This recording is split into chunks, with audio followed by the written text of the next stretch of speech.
മുസ്ലിം കുടുംബത്തിൽ ജനിച്ച ഫർഹാന എന്ന പെൺകുട്ടി. അവളുടെ വിവാഹം കഴിഞ്ഞ് ഭർത്താവും 3 കുട്ടികളുമുണ്ട്. ഫർഹാനയുടെ ഭർത്താവിന്റെ അച്ഛനുമായി ചേർന്ന് ഒരു ഷൂ കട നടത്തുകയാണ്. പക്ഷേ വിചാരിച്ചതുപോലെ കച്ചവടമൊന്നുമില്ല. വീട്ടിലെ കാര്യവും വളരെ ബുദ്ധിമുട്ടാണ്. കാശിന് നല്ല ആവശ്യമുണ്ട്. അങ്ങനെ ഫർഹാനയാണെങ്കിലോ താൻ ജോലിക്ക് പോകട്ടെ എന്നുള്ള ആവശ്യം വീട്ടിൽ അവതരിപ്പിക്കുന്നു. എന്നാൽ തന്റെ കുടുംബത്തിലുള്ള ആരും തന്നെ ജോലിക്ക് പോയി ജീവിക്കേണ്ട അവസ്ഥ വന്നിട്ടില്ല എന്നാണ് അമ്മായിയച്ഛൻ പറയുന്നത്. ഒരു ഘട്ടത്തിൽ അവരുടെ കുഞ്ഞിന് സുഖമില്ലാതാവുകയും ചികിത്സയ്ക്കായിട്ട് ഒരുപാട് കാശ് വേണമെന്നും പറയുന്നു. എന്നാൽ ഒരു ഫ്രണ്ട് വഴി കോൾ സെന്ററിൽ ജോലിയുണ്ടെന്ന് അവൾ അറിയുകയാണ്. ആ സ്ഥലത്തേക്കും ജോലിക്കായി എത്തുന്നു. അപ്പോഴാണ് കൂട്ടുകാരി മറ്റൊരു സെക്ഷനിലാണെന്നും അവിടെ നിന്നും ഒരുപാട് കാശ് കിട്ടുമെന്നറിയുന്നു. ആ ഒരു സെക്ഷനിലേക്ക് ഫർഹാന കയറുകയാണ്. പക്ഷേ കോൾ വന്നതിന് ശേഷമാണ് അറിയുന്നത് അത് ആണുങ്ങളുടെ ആഗ്രഹങ്ങളൊക്കെ തൃപ്തിപ്പെടുത്തുന്നതിന് വേണ്ടിയിട്ടുള്ള കോളാണെന്ന്.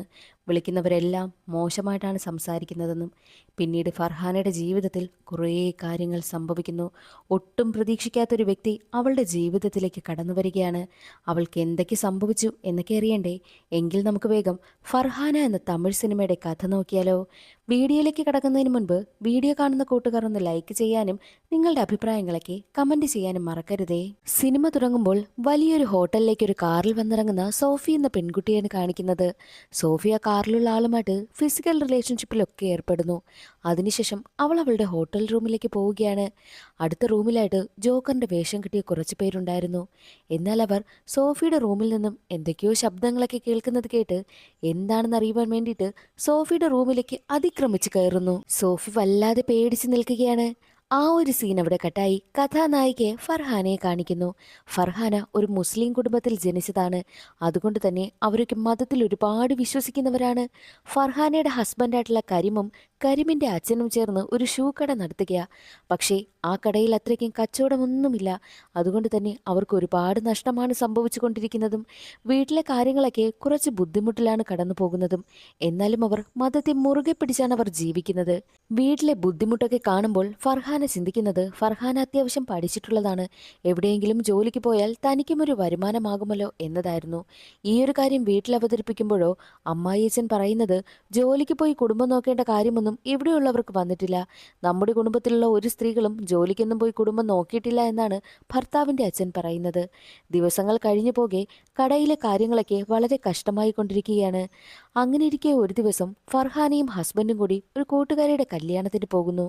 അവിടെ വെച്ച് നിത്യ എന്നൊരു പെണ്ണിനെ കാണുകയാണ്. നിത്യ വർക്ക് ചെയ്യുന്നത് ഒരു കോൾ സെന്ററിലാണ്. അവരുടെ മെയിൻ പരിപാടി എന്തെന്നാൽ മറ്റുള്ളവർ വിളിച്ചിട്ട് ലോൺ വേണോ ക്രെഡിറ്റ് കാർഡ് വേണോ ഇതൊക്കെ ചോദിക്കലാണ് പരിപാടി. അവൾ വർക്ക് ചെയ്യുന്ന കമ്പനിയിൽ ഒരു വേക്കൻസി ഉള്ള കാര്യം ഫർഹാന അറിയുന്നു. ഫർഹാനെ അതിലേക്ക് ഇൻവൈറ്റ് ചെയ്തിരിക്കുകയാണ്. ഈ ഒരു കാര്യം കരിമിനോടും പറയും. വീട്ടിലെ ബുദ്ധിമുട്ടുകളൊക്കെ കൂടി വരുന്നത് കാരണം ഫർഹാനെ ജോലിക്ക് പോകുവാനായിട്ട് കരിമും അമ്മായിയച്ഛനും സമ്മതിക്കുന്നു. അമ്മായിയച്ഛന് ഒട്ടും താല്പര്യമേ ഇല്ല. മനസ്സില്ലാ മനസ്സോടെയാണ് സമ്മതിച്ചിരിക്കുന്നതും. അങ്ങനെ ഫർഹാന അടുത്ത ദിവസം ജോലിക്ക് ജോയിൻ ചെയ്യുകയാണ്. അങ്ങനെ അവളുടെ ജോലിയൊക്കെ അവൾ കൃത്യമായി ചെയ്യുന്നു. ആ സമയത്താണ് നിത്യയ്ക്ക് പ്രൊമോഷനായ കാര്യം ഫർഹാന അറിയുന്നത്. പ്രൊമോഷൻ എന്ന് പറഞ്ഞാൽ നല്ല ഹൈ സാലറിയോട് കൂടിയുള്ള പ്രൊമോഷൻ. അതറിയുന്ന ഫർഹാനയ്ക്ക് നിത്യയ്ക്ക് കിട്ടിയ അതേ പ്രൊമോഷൻ തനിക്കും കിട്ടണമെന്ന ആഗ്രഹമുണ്ടാകുന്നു.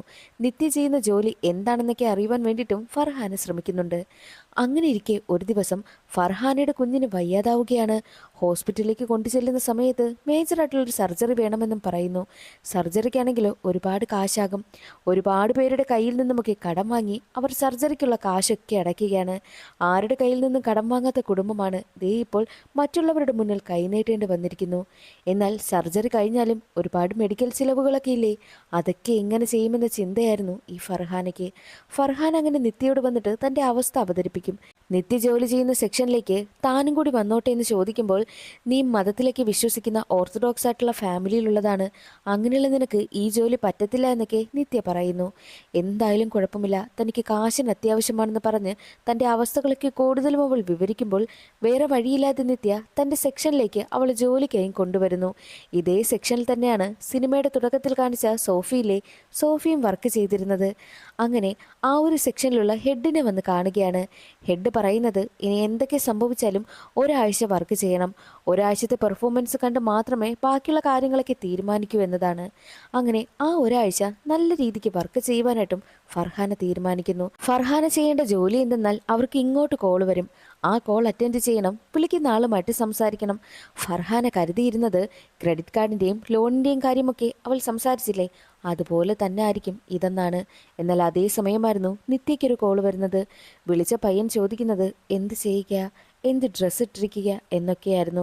അതായത് ലൈംഗിക ചുവയോടുകൂടി സംസാരിക്കുന്നു. അതിന് കൃത്യമായിട്ടുള്ള മറുപടി നിത്യയും കൊടുക്കുകയാണ്.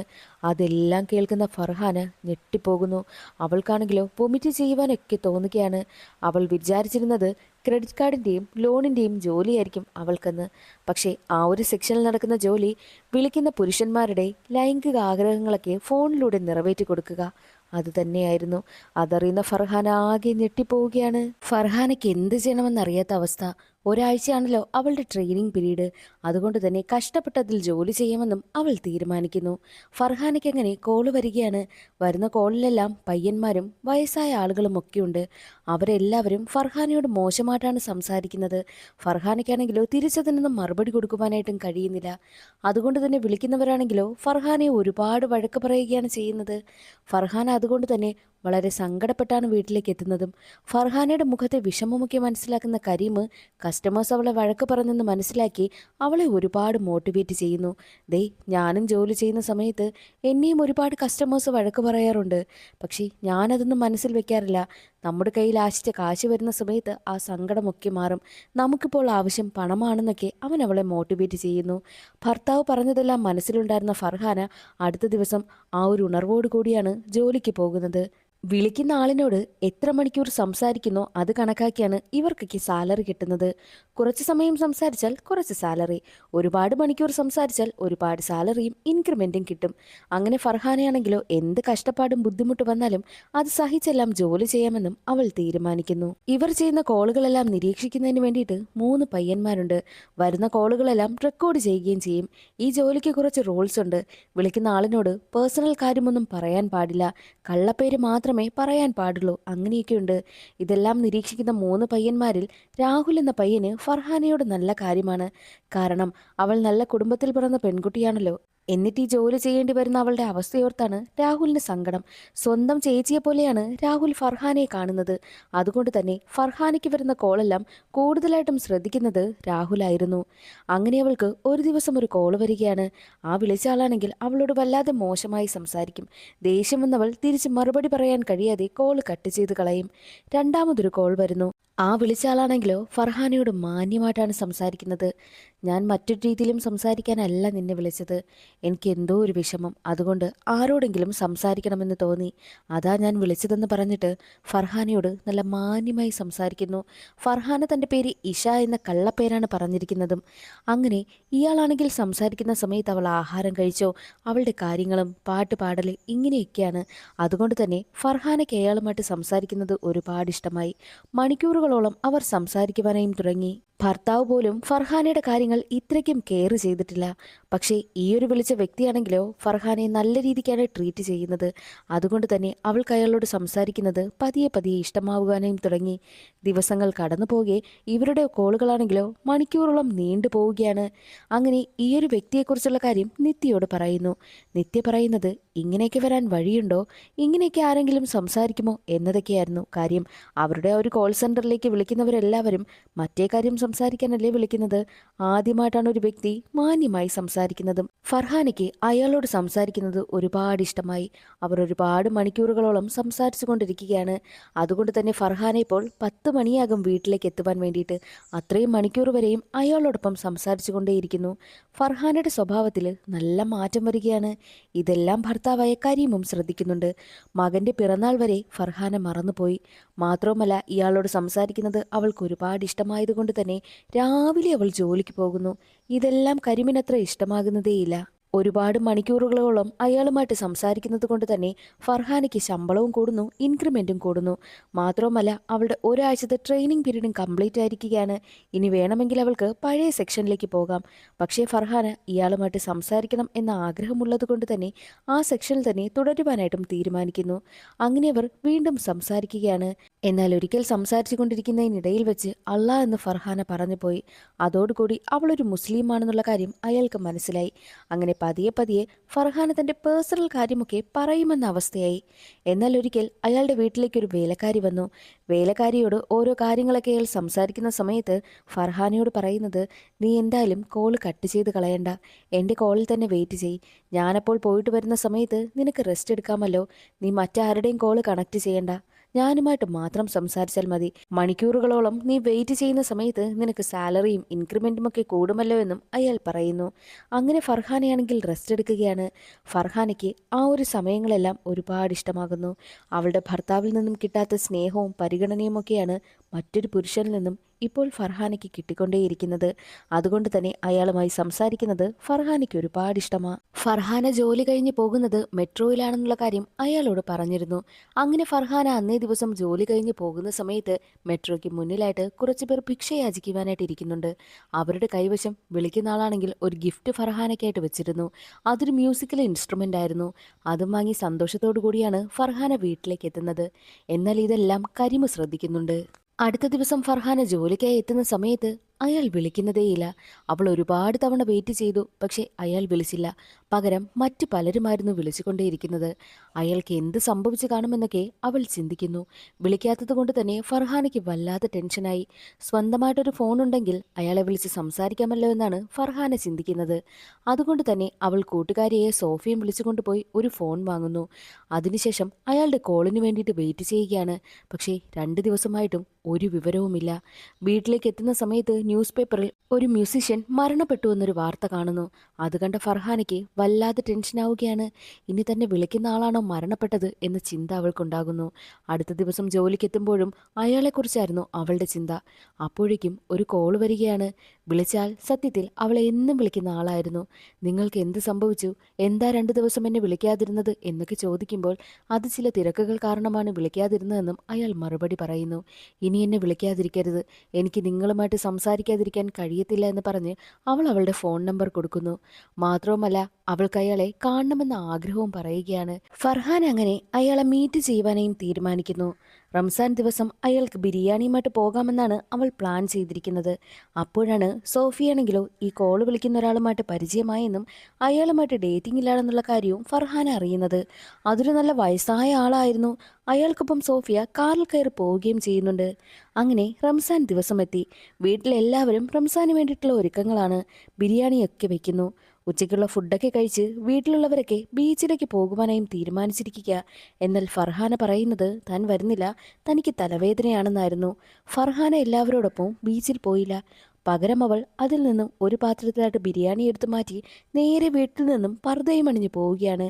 എന്നാൽ ഇത് കരീം കാണുന്നുണ്ട്. വയ്യാ തലവേദന എന്ന് പറഞ്ഞ് ബീച്ചിൽ വരാത്തവൾ എവിടെ പോകുന്നുവെന്ന് കരീം ചിന്തിച്ച് ഫർഹാനെ ഫോളോ ചെയ്തു പോവുകയാണ്. ഫർഹാന വന്നെത്തിയിരിക്കുന്നതോ മെട്രോ റെയിൽവേ സ്റ്റേഷനിലേക്കും. എന്നാൽ അവിടെ അവളെ ഫോളോ ചെയ്ത് ആ രാഹുൽ എന്ന പയ്യനുമുണ്ട്. കാരണം ഇവർ കോൾ ചെയ്യുന്നതെല്ലാം രാഹുലും ശ്രദ്ധിക്കുന്നുണ്ടായിരുന്നല്ലോ. അതേ സമയമായിരുന്നു ഫർഹാനയ്ക്കൊരു കോൾ വരുന്നത്. ഫർഹാനയാണെങ്കിൽ അയാളെ വെയിറ്റ് ചെയ്തിരിക്കുകയാണ്. വിളിച്ചത് നിത്യയായിരുന്നു. നമ്മുടെ സോഫി മരണപ്പെട്ടു എന്നുള്ള കാര്യം ഫർഹാനയോട് പറയുന്നു. അത് കേട്ടതും ഫർഹാന ഞെട്ടിപ്പോവുകയാണ്. എങ്ങനെയാണ് സോഫി മരിച്ചതെന്നാൽ സോഫി ഒരോളമായിട്ട് ഡേറ്റിംഗിലായിരുന്നല്ലോ. ഈ കോൾ സെന്റർ വഴി പരിചയപ്പെട്ട ഒരാൾ ആരോടും പേഴ്സണൽ കാര്യം പറയരുതെന്ന് പറഞ്ഞിട്ട് ഈ സോഫി വിളിച്ച ആളുടെ ശബ്ദമൊക്കെ ഒരുപാട് ഇഷ്ടപ്പെട്ട് അയാൾ നല്ലതായിരിക്കുമെന്ന് കരുതി അയാൾക്ക് പേഴ്സണൽ ഡീറ്റെയിൽസ് എല്ലാം പറഞ്ഞു കൊടുക്കുകയും നമ്പറൊക്കെ കൊടുക്കുകയും ചെയ്തു. അവർ ഡേറ്റിംഗിലായിരുന്നു. അങ്ങനെ അയാളാണെങ്കിൽ അവളെ ഒരു ഹോട്ടൽ റൂമിലേക്ക് വിളിച്ചു വരുത്തി. എന്നാൽ അവിടെ അയാളുടെ ഫ്രണ്ട്സ് എല്ലാവരും ഉണ്ടായിരുന്നു. അതൊരു ട്രാപ്പാണെന്ന് സോഫിക്ക് അപ്പോഴാണ് മനസ്സിലായത്. ഫ്രണ്ട്സാണ് സിനിമയുടെ തുടക്കത്തിൽ കുറച്ച് ജോക്കേഴ്സിന്റെ വേഷം കിട്ടിയ ആളുകളെ കാണിച്ചില്ലേ, സോഫിയുടെ കാമുകന്റെ ഫ്രണ്ട്സാണ് സിനിമയുടെ തുടക്കത്തിൽ ജോക്കറിന്റെ വേഷം കിട്ടിയവരില്ലേ അവരൊക്കെ. സത്യത്തിൽ സോഫിയെ കരുതിക്കൂട്ടി പ്ലാൻ ചെയ്ത് ഇവിടേക്ക് വിളിച്ചു വരുത്തിയതാണ്. പ്രണയിക്കുന്നത് പോലെ അഭിനയിച്ചതും. അതൊന്നും അറിയാതെയാണ് സോഫി അവരുടെ ട്രാപ്പിൽ വന്ന് വീണത്. അങ്ങനെ അവർ 4 പേരും ചേർന്ന് അവളെ ക്രൂരമായി റേപ്പ് ചെയ്യുവാനായും ശ്രമിക്കുന്നു. അവിടെ നടന്ന വലിയ പിടിവലിയിൽ സോഫി തെന്നി വീഴുകയും കൂർത്തൊരായുധം അവളുടെ കഴുത്തിൽ കുത്തിക്കേറി അവൾ മരണപ്പെട്ടു പോവുകയും ചെയ്തു. ഇതെല്ലാം കേട്ട് ഞെട്ടിയിരിക്കുകയാണ് ഫർഹാന. കാരണം സോഫിയെ പോലെ തന്നെ ഒരാളുമായിട്ട് അവളും പരിചയത്തിലായിരിക്കുകയാണല്ലോ. അതെങ്ങനെയെന്നാൽ അയാളുടെ ശബ്ദമാണ് ആദ്യം അവൾ ഇഷ്ടപ്പെട്ടിരുന്നത്.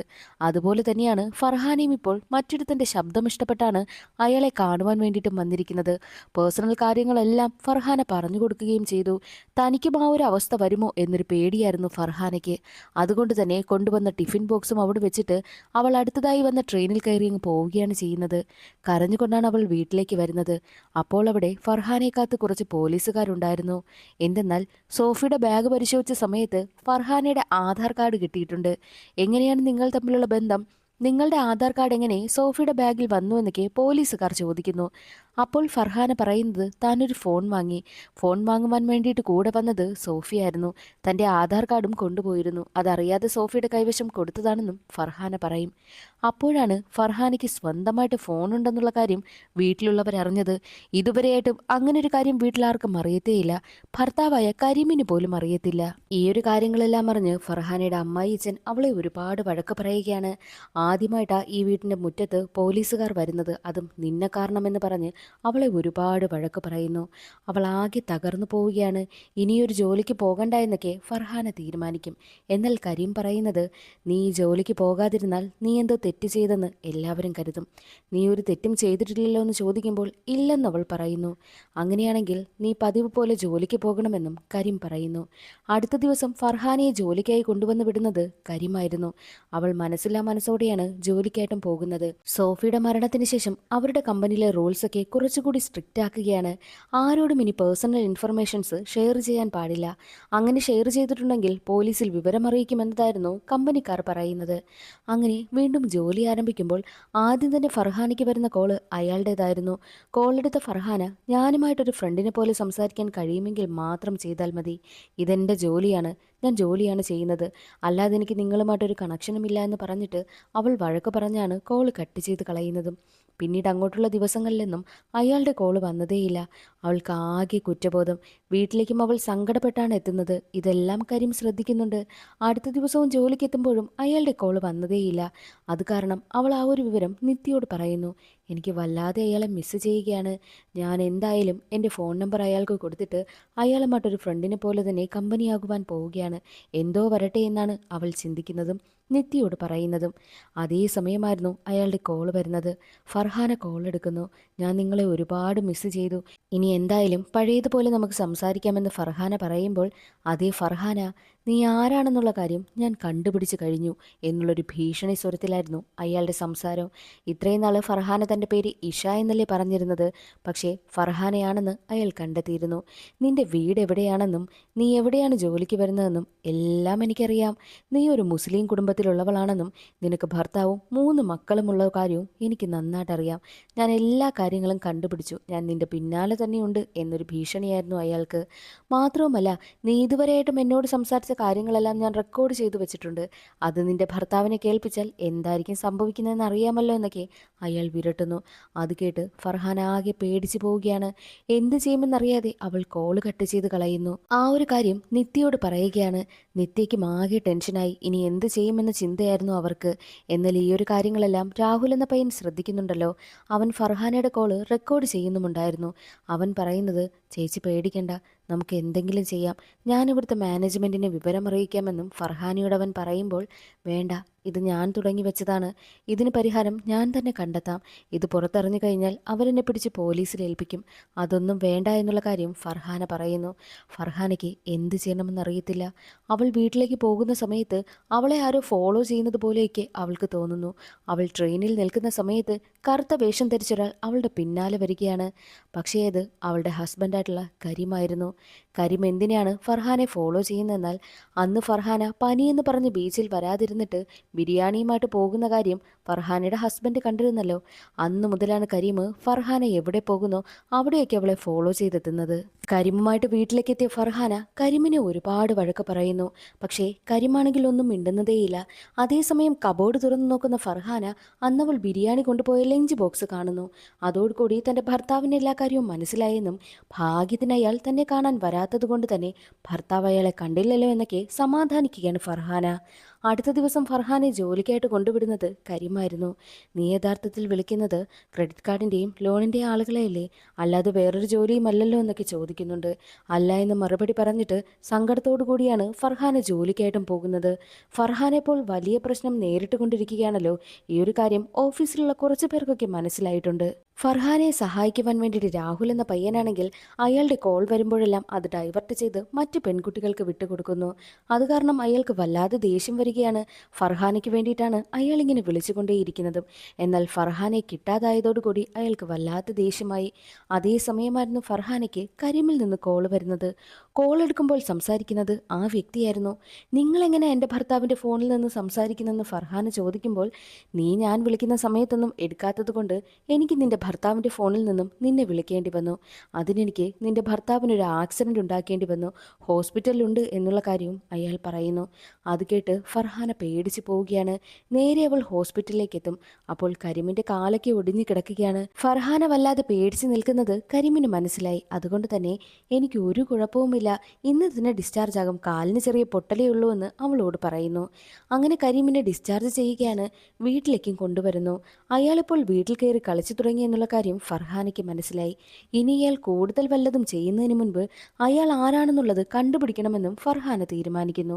ഓഫീസിൽ വന്ന് അയാളെക്കുറിച്ച് കണ്ടുപിടിക്കുവാനായിട്ടും അവർ തീരുമാനിക്കുകയാണ്.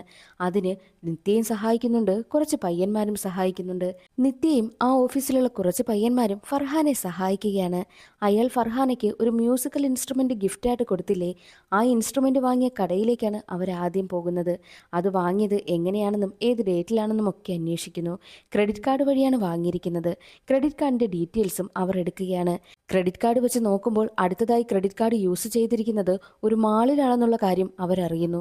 ഉടനെ തന്നെ ആ ഒരു മാളിലേക്ക് പോവുകയാണ്. അവിടെ ചെന്ന് ഫർഹാൻ അവിടെ ആകെ അന്വേഷിക്കും.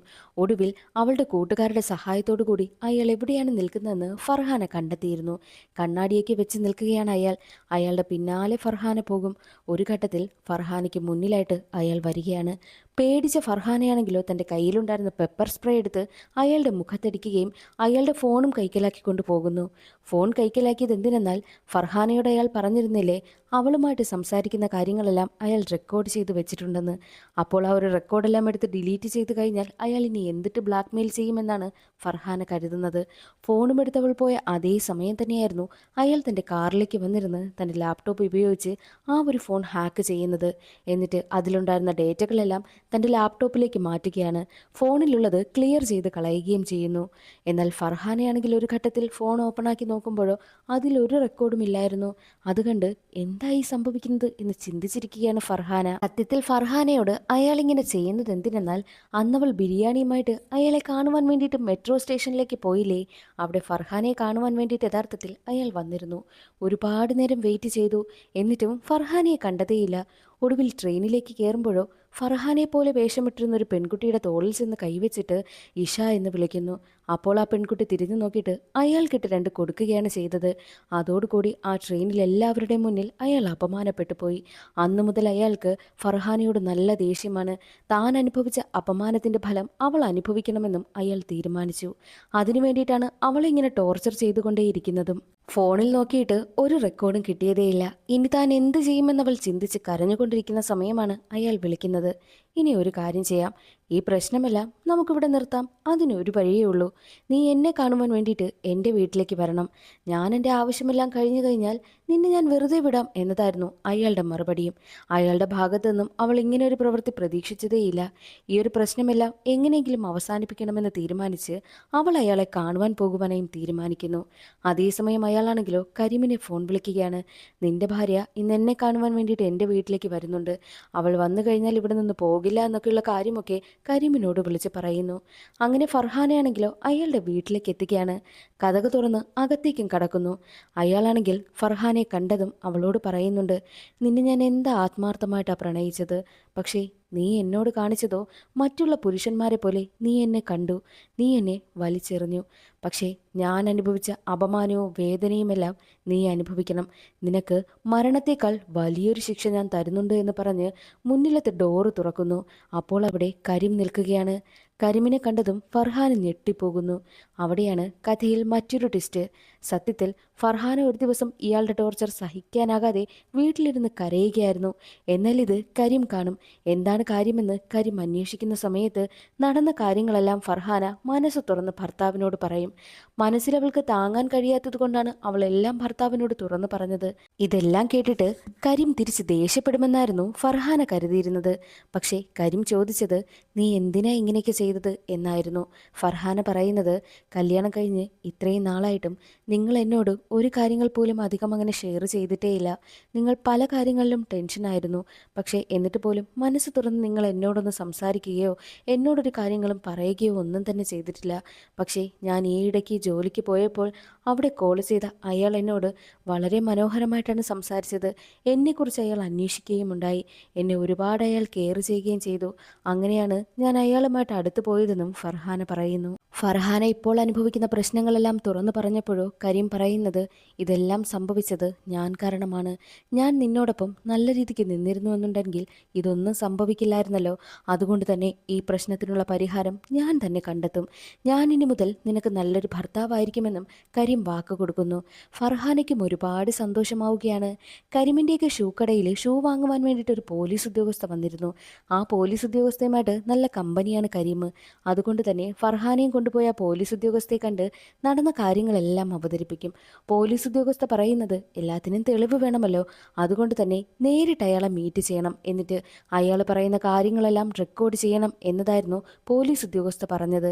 അവർ പ്ലാൻ ചെയ്തതുപോലെ തന്നെ അയാൾ ഇങ്ങോട്ട് അതിനുള്ള വഴിയൊരുക്കി കൊടുക്കുകയാണ് ചെയ്തത്. അയാൾ അവളെ കാണണമെന്ന് ആവശ്യപ്പെട്ടല്ലോ. അങ്ങനെയാണ് ഫർഹാന അയാളെ കാണുവാൻ വേണ്ടിയിട്ടും എത്തിയത്. അയാൾ പറഞ്ഞ കാര്യങ്ങളെല്ലാം അവൾ റെക്കോർഡ് ചെയ്തെടുക്കുകയും ചെയ്തിട്ടുണ്ട്. ദേ ഇപ്പോൾ അയാളെ കൊണ്ടുപോകുവാൻ വേണ്ടിയിട്ട് പോലീസുകാരും എത്തിയിരിക്കുകയാണ്. അയാളെ പോലീസ് അറസ്റ്റ് ചെയ്യുകയാണ്. ഇതാണ് പറയുന്നത് അവനവൻ കുഴിച്ച കുഴിയിൽ അവനവൻ തന്നെ വീണുവെന്ന്. അങ്ങനെ പ്രശ്നങ്ങളെല്ലാം സോൾവായല്ലോ. ഫർഹാന പഴയതുപോലെ ജോലിക്ക് പോകില്ല എന്നാണ് കരുതിയതെങ്കിൽ അല്ല, ഫർഹാന ജോലിക്ക് പോവുകയാണ്. എല്ലാ സപ്പോർട്ടും കരീം ചെയ്യുന്നുണ്ട്. കരീം ഇപ്പോൾ പഴയതുപോലെയല്ല, ഫർഹാനയുമായിട്ട് നല്ല സ്നേഹത്തിലാണ്. മാത്രവുമല്ല പഴയ കമ്പനിയിൽ തന്നെയാണ് ഫർഹാന ജോലിക്കായി പോകുന്നത്. പക്ഷേ അവൾ ഇപ്പോൾ വർക്ക് ചെയ്യുന്ന സെക്ഷനിലല്ല, പഴയ സെക്ഷനിലേക്കാണ് അവൾ ജോലിക്കായും കയറിയിരിക്കുന്നത്. അതോടുകൂടി സിനിമയുടെ കഥ അവിടെ അവസാനിക്കുന്നു. ഇന്നത്തെ വീഡിയോ എല്ലാവർക്കും ഇഷ്ടമായെന്ന് കരുതുന്നു. ഇഷ്ടമായാൽ സപ്പോർട്ട് ചെയ്യാൻ മറക്കരുതേ. അടുത്ത വീഡിയോയിൽ കാണാം. അതുവരെ എല്ലാവർക്കും ബായ്.